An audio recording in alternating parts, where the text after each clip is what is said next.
It's hot out there, but let's blow them off the line of scrimmage. For thine is the kingdom, and the power, and the glory.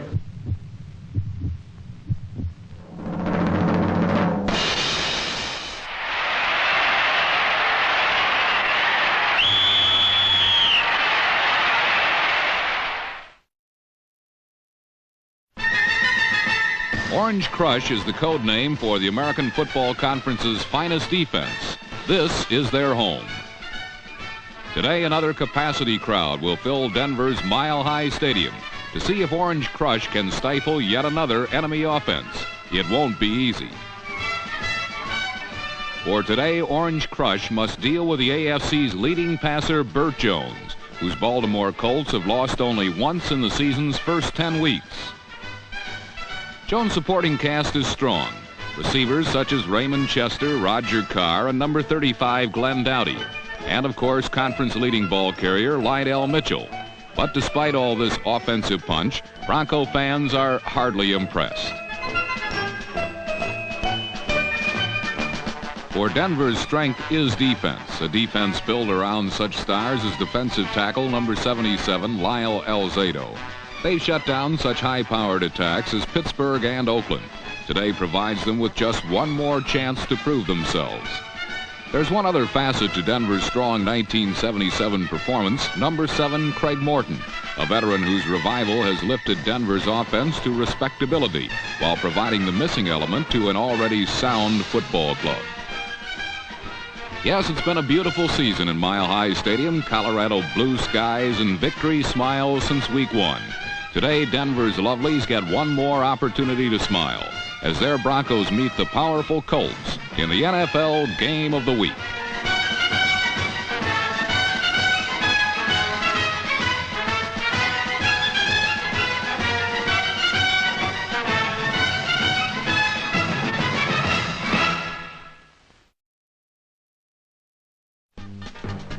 If the jury is still out on the Broncos, then the question mark remains Craig Morton.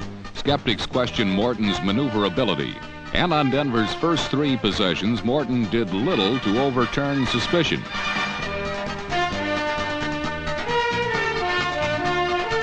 Twice, Morton fell beneath Baltimore's famous sack pack, hardly a dishonor. But if Craig Morton's problems were of alien origin, Baltimore's first quarter passing problems came entirely from within.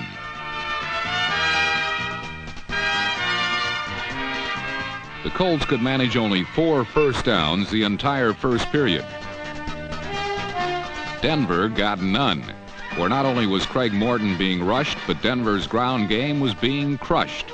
The victims being fullback John Keyworth and rookie Rob Lytle, number 41.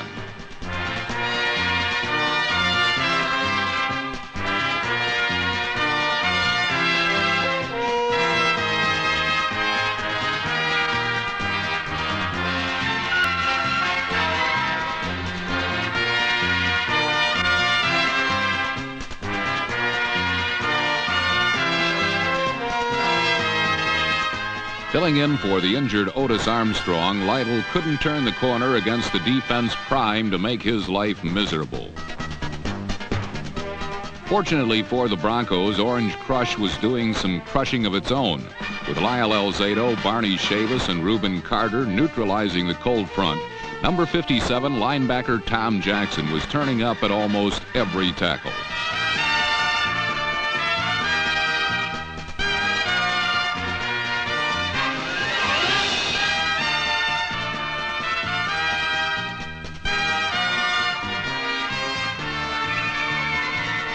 Jackson is the prototype outside linebacker for a 3-4 defense.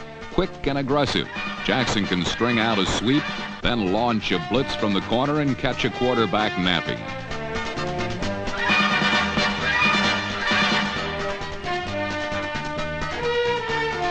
A replay shows that Jackson's Red Dog forced an off-balance pass and a near interception. Still, neither team could register that first big play. And so instead of trying to finesse Tom Jackson, Burt Jones aimed Baltimore's attack right at him. Another look shows that when the lead back could turn Jackson out, the runner could find yardage inside. In this case, fullback Roosevelt Leaks. Denver now had to respect a play fake, and suddenly the short zone was open. With the Broncos off balance, Jones again went directly at Jackson, this time forcing him to commit on a screen pass to Lydell Mitchell.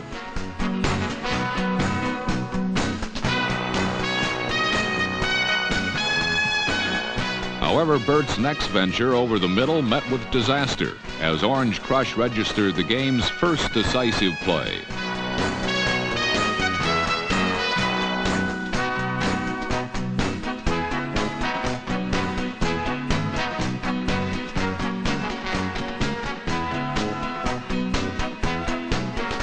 Veteran safety Bill Thompson returned this interception 30 yards to the Baltimore 47, crossing the midfield stripe for the first time.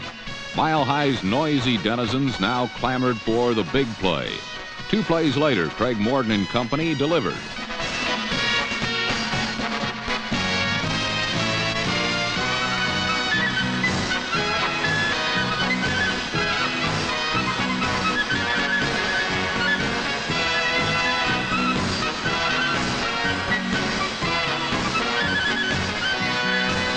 Number 80, Rick Upchurch, went 27 yards after the catch as Denver's big play attack produced the game's first score. An overhead look shows that number 31, Nelson Muncie, appeared to have a good tackling angle, but Upchurch put a move on, then used his world-class speed to finish the job. And so Denver scored first. The Mile High folks rejoiced while Upchurch and others enjoyed their moment in the limelight. Moreover, behind the joy of the moment stood the stern fact that Denver's defense hadn't lost the lead all season. For Baltimore, it would all be uphill.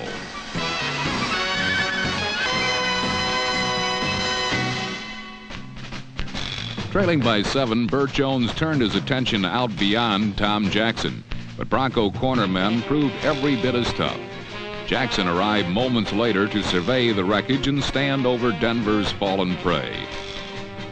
But by now, Burt Jones and the Colts had been denied quite enough. Jones abandoned his strategic war with Jackson, once again looking for Doughty over the middle.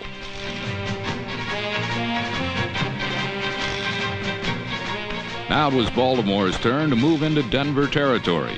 Don McCauley closed out period 1 with an 11-yard burst that carried to the Bronco 42.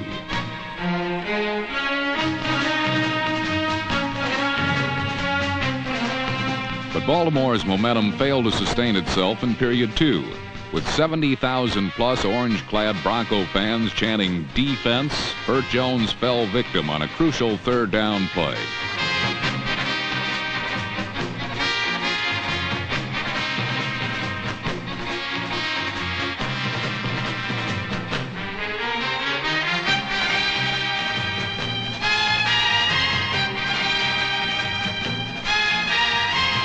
For the first time, Denver nailed Burt Jones for a loss, terminating Baltimore's best possession. Once again, the Colts were forced to punt the ball away. And once again, Craig Morton found the range.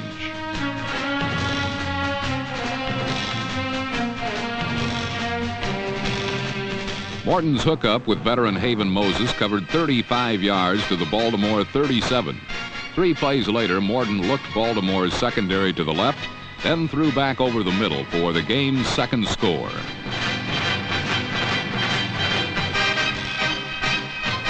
Number 82, Jack Dalvin, was left unattended.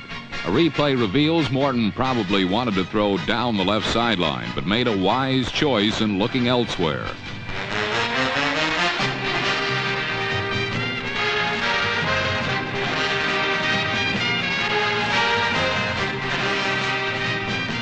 And so the Broncos put 7 more on the board. 7 more points for Denver to celebrate. And 7 more reasons for Bronco fans to declare themselves number 1. Leading by 14, the advantage clearly belonged to Lyle Alzado, Tom Jackson, and the Orange Crush defense. Denver's secondary had not yet been tested, and Baltimore seemed somewhat unwilling to make a game out of it.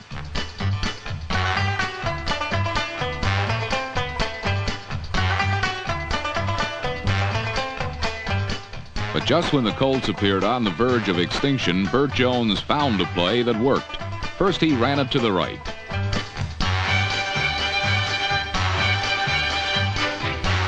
Liking what he saw, Jones sent the same play back to the left.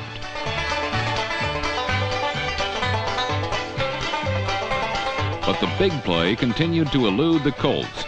On any given Sunday, Burt Jones usually is good for 1, 2, or 3 long scoring passes. But against the Broncos, his passes spiraled harmlessly out of reach. A frustrated Burt Jones couldn't engineer a touchdown drive in the first half. He took his frustration out on one of the people most responsible. Not too smart, Burt. Fortunately, the authorities intervened. And so Baltimore settled for a first-half field goal. All the points they could muster against a defense without weakness, and a team looking more and more like Super Bowl material.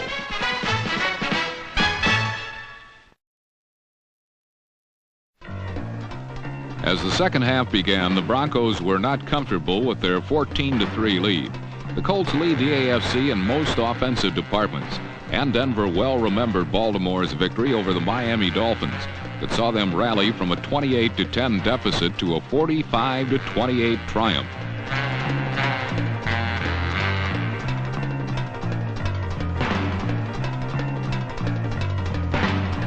To cool the spiritual reserves of Baltimore, the Orange Crush choked off their running attack. With this facet of his offense nipped in bud, Burt Jones' main recourse was to nickel and dime his way downfield. Denver's rush did not allow Jones time to test the middle and deep ranges of their zone, and scared him out of the pocket and into their pursuit lanes.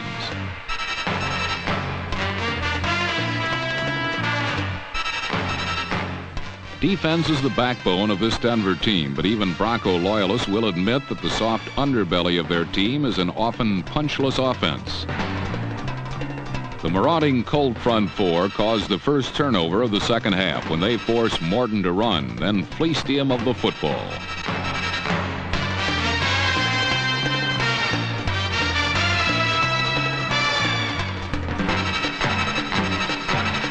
Burt Jones stuck to his strategy of throwing to his backs underneath a Bronco defense that laid back, fearful of the home run pass.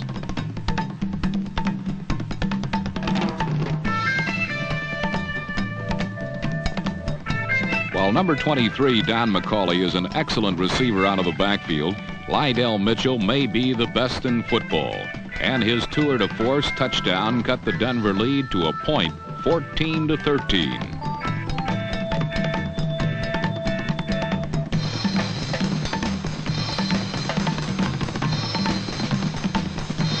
Mitchell ranks right alongside the Vikings' Chuck Foreman as a multi-purpose setback, and as evidence of this is the fact that he leads the AFC in both rushing and receiving. Another look at Lydell's touchdown reveals that his superior individual skills defeated the collective efforts of the Broncos, who had the play apparently well defensed.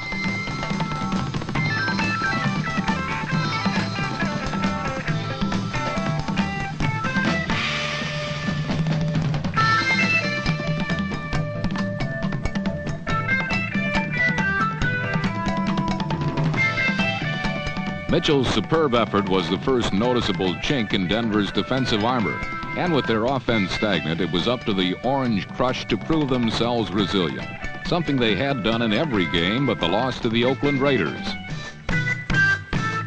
A valued asset to this defense is the pinpoint putting accuracy of number 10 Bucky Dilts, a rookie from Georgia, who often this season has dug Denver opponents the deepest of holes.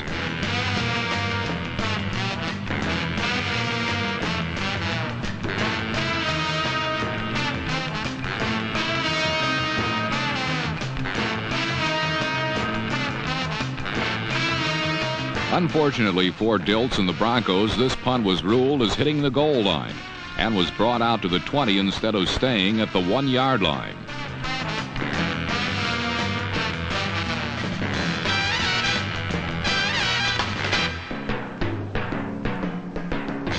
As As well as kicking up some chalk, the ruling invoked the wrath of the highly emotional Denver defense as the fourth quarter began. Their leader is number 77, Lyle Elzato, and although he is often two-timed, he fights his way through double teams to help out teammates like Barney Chavis, number 79.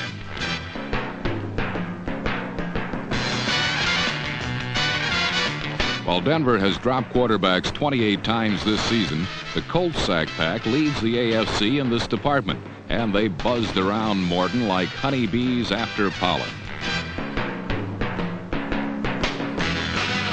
Morton, for his part, is not the most nimble quarterback afoot, but unlike the dog days in New York, he rallies from these momentary setbacks.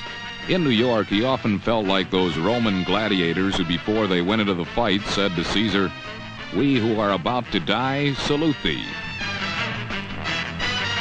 One reason for this is that the Denver defense can turn any opponent's game plan topsy-turvy.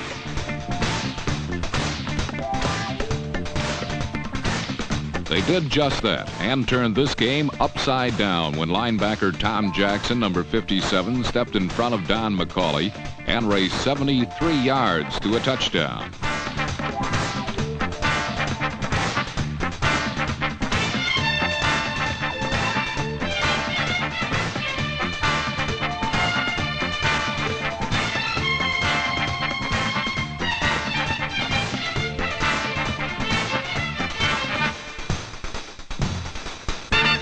Jackson's game-breaking interception return was the longest in Denver Bronco history and built their lead to 8 points, 21-13, an advantage they never relinquished.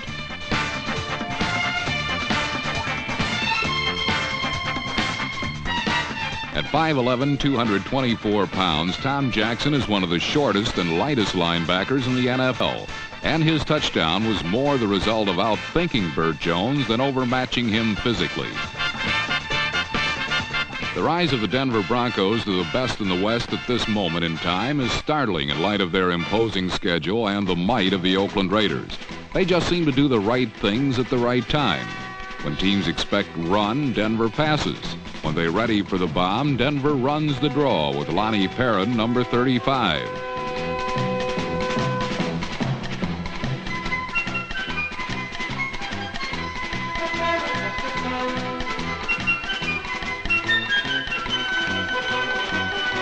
Lonnie Perrin's 62-yard run is evidence of this.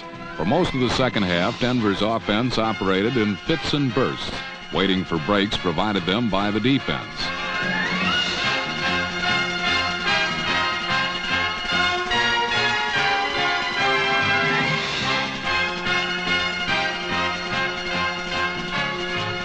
Perrin's run should have provided a clinching score, but Denver's offense died inside the 10. And they came away without a point. Unfortunately for the Colts, the clock was all but drained of time. And instead of inching forward, they had to push the pedal flat out to the floorboards. With less than 2 minutes to play, the Colts were 8 points behind and 99 yards away from a score.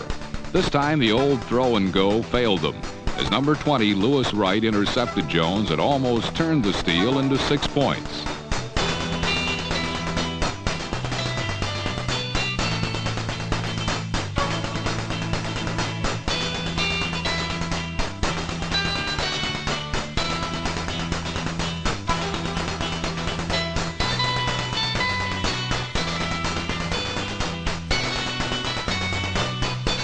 Another look at Wright's interception shows that it was strictly a heave and hope pass from Jones right into double coverage. 59 yards later, Wright would set up Denver for the climax score of the game.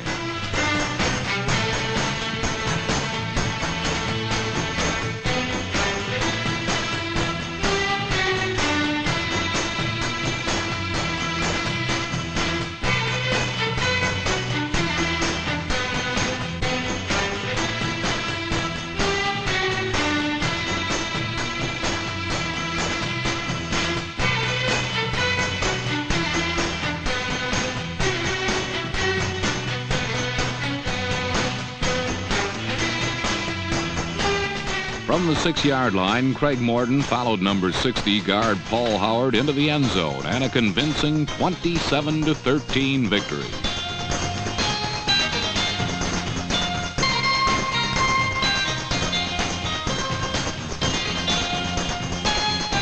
Denver's 10th victory of the season not only gave them the most wins they have ever achieved in their 18-year history, but more importantly gave them a firm foothold on a berth in the AFC playoffs. For Craig Morton, this season has personally meant vindication from the rumors that his competitive juices had run dry after 12 seasons in the NFL.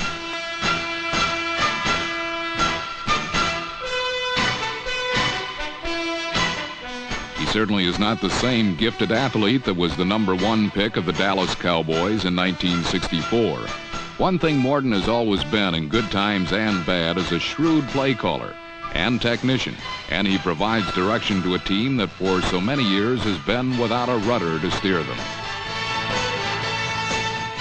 Flushed with confidence and the certain knowledge that the toughest part of their schedule is behind them, the course of the Denver Broncos is now quite evident. Southeast to New Orleans and the Super Bowl.